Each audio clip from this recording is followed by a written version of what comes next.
What's going on with Manchester United today? David De Gea's situation is an absolute disgrace. Whether you think De Gea should stay or go, United have not treated him very well, and the reason behind that is Ten Hag does not want to keep De Gea, but the board don't want to get rid of him, so they're just basically leading on De Gea, gave him a new contract, messing about, not signing it off. United to put in the last minute bid for Declan Rice, which could be Alanga, Maguire and money to stop him going to Arsenal. I still think he will go to Arsenal. But the interesting thing today is I've just realised in the last couple of hours the share price of Man United is completely shot up. If you check it, if I remember, I'll add a screenshot right here, which is making me think this is a good hint towards Qatar. We've just had Mike Keegan coming up saying as of last night no preferred bidder was chosen, despite reports it would be chosen by that Bezinga source saying that Qatar were going to be chosen as the preferred bidder yesterday or this morning. Mike Keegan said that's not the case, but the share price all of a sudden has just shot up. So that is an indication of maybe something's happened on Qatar's end. We will talk about that amongst other news on Mason Mount, Harry Kane, the Bayern Munich bid for Harry Kane and more. So we're going to round up all the transfer news today. Please do smash that like button, of course subscribe down below, share the video. Hopefully that makes sense. I had a few lunchtime drinks, so a bit giddy, but we move. We'll start with the De Gea story, then the takeover, then the other transfer news like Kane, Mount, etc. Rice. So it was said today, new. David De Gea signed a new contract extension only for Man United to back out the agreed proposal. Initial offer would have seen a drastic reduction to De Gea's 375k a week salary. New proposals even lower and yet to be signed. So we offered him 375k a week, that was his original contract. Then we offered him a new contract, which was obviously lower than that. Then we didn't accept that new contract, and we've offered him a new contract now that's even lower than that, which is completely a second keeper's wage, because if De Gea wants to stay, it's very much that he'll probably be a second keeper. Now, you know, Ten Hag doesn't want De Gea because De Gea can't play the way that Ten Hag wants to play out from the back. You know, some people want De Gea, some people don't want De Gea. It's a big decisive point in the fan base. It doesn't matter if you don't want De Gea, it doesn't matter if you do want De Gea. I do think United's treatment of De Gea has been embarrassing. You tell the guy in the beginning of May, you're not staying at the club, like the manager doesn't want you, we're going to get a new keeper, and you let him go and you give him a nice farewell last game, bye-bye, adios, De Gea. You don't play him around like this. De Gea, go to Saudi Arabia, you don't deserve to be treated like that. But also, it's not fair on Ten Hag. If Ten Hag doesn't want De Gea, why aren't you telling De Gea Ten Hag doesn't want you, unless you're a second keeper? That's your choice. We'll send you off, you've been here 12 years, and we'll give you a nice send-off. And we'll go give Ten Hag a new keeper. The reason the board aren't acting on this is because they don't want to really go to the faff of giving Ten Hag a new keeper. They can't be bothered to go sign Onana. We've actually been linked again to Diogo Costa today, but they can't be bothered to do that. Now, I think we should sign a new keeper, Onana, Diogo Costa. That's who Ten Hag wants. I think we should do that. I think we will do that. It's getting more and more obvious Ten Hag doesn't want De Gea. But I think the reason it's all been faffing about is because the board have just been treating him incredibly poor. And maybe De Gea will go to Saudi Arabia because no top clubs are in for him, which does speak a little bit of volume of he's not the keeper. He once was the best keeper in the world, he's not anymore, kind of thing.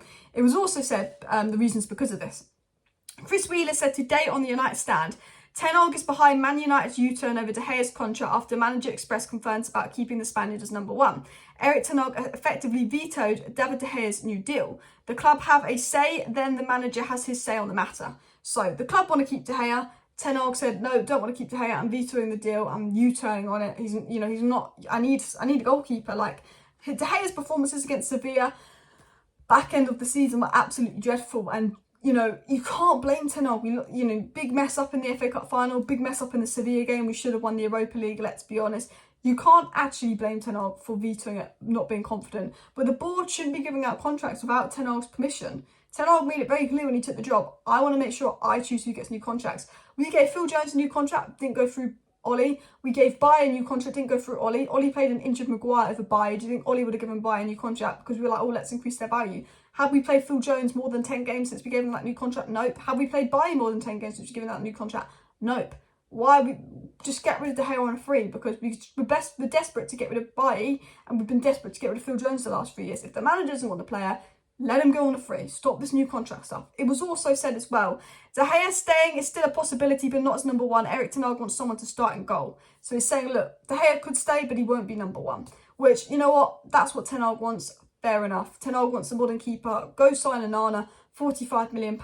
Get that done. You're going to get 20 million for Dean Henderson. I think you should get 30 million for Dean Henderson, but we're incompetent at selling. The money you're going to save on De Gea's wages anyway, that pretty much gives you the funds to sign a keeper.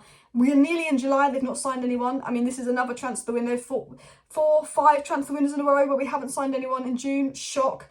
please go sign someone. Pre-season is less than 2 weeks away. Now, someone that you know was Eric Ten Hag's #1 target, someone that we were set to sign, Harry Kane, it seems that won't be the case. Bayern Munich could put in a bid for Harry Kane. It was £60 million. That will probably be rejected. I could see Levy accepting 80 million for Harry Kane from Bayern, because I think Harry Kane will leave on a free and Levy won't want that. But this is what was said today on Kane. Man United stepped away from Harry Kane with a clear belief that Daniel Levy will not sell him in the summer. There are certainly people close to the situation who feel Levy will agree to the sale.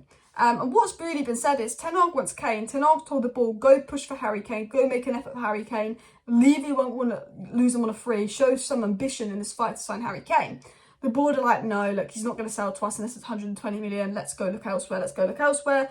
You know, I think it'll be interesting. I think if they agreed a fee with Bayern for, let's say, 70, 80 million, and United offered that exact same fee, you know, and Harry Kane went, well, I want to stay in the Premier League, I want United over Bayern, and almost pushes Daniel Levy into it, does a Mason Mount where he's like, if you don't sell me now, I'm going to go to United on the free, so you might as well sell me now to United.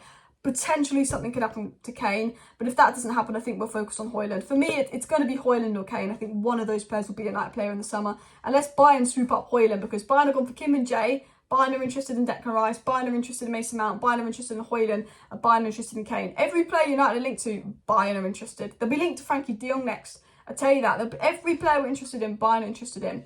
Now, what was said on the takeover, because there are reports coming in that Qatar is in pole position. There was a big report that came out yesterday saying there was going to be an announcement. Qatar were going to be selected as the preferred bidder today. That doesn't seem to be the case, and that came out last night. But the share price of United has been raising a lot, and it's gone up drastically in the last couple of hours, which says to me, potentially, there's something good going on here with Qatar. The higher the share price, the more it goes up, the more positive for Qatar. The more it goes down, the more positive for Sir Jim. But this is what was said on the takeover. Just in, the suggestion has been that for Man United board members, accountants, lawyers and advisors, that it would be logical to delay the announcement of the sale of United until after June 30th, which would mark the end of the fourth quarter of 2023. So they're saying, you know what, let's not announce it after June 30th. But how many times we heard that? Let's not announce it till after the FA Cup final. Let's not announce it till after this. Let's not announce it after that. From March, let's not announce it till after this date. Let's not announce it after this date. Delay, delay, delay, delay. I heard from someone that's, you know, they have to choose someone before June 30th, because otherwise they've got to pay 200 million. At least they can give that 200 million they've got to pay to someone else. So maybe they have chosen someone. They could have chosen Sheikh Jassim if we speak. They could have chosen Sir Jim if we speak. But we don't know the situation on that. However, it has been said by people in the media. Samuel Lutka said figures close to Sheikh Jassim say there have been no significant developments over the sale of United. Exclusivity of Man United sale has not been granted to Sheikh Jassim bin Hamad Al Thani, contrary to the report from the 15th of June. Now, the report on the 15th of June didn't say they granted Sheikh Jassim exclusivity. It said they were in talks about granting him and negotiated granting him exclusivity. We know from Phil Brown, that's what decent sources at United, 4 of the Glazers want to sell to Qatar, 2 of the Glazers, Joe and Abraham, which are the 2 most powerful Glazers, want to sell to Ineos. You've got 4 versus 2, let's go to Qatar, but the 2 that want to sell to Ineos are the 2 most powerful, and that there's a divide, and actually they haven't chosen.